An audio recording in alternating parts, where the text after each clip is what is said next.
Hello guys, welcome to Joseph IT, your technology entertainer.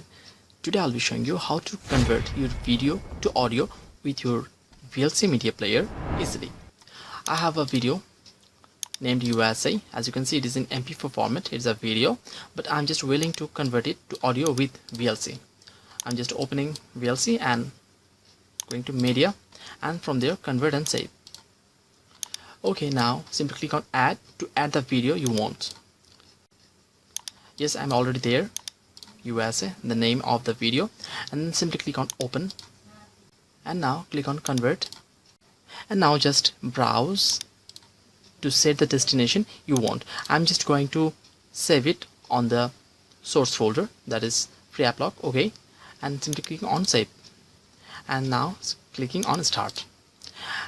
And as you can see that the file is now converted. It is now audio.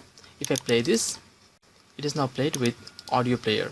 And this is a simple way of getting your video converted to audio with VLC media player. And lastly, if you found this video useful, then please don't forget to like, comment and subscribe to this channel of Joseph IT.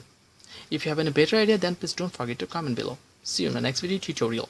Until then, goodbye.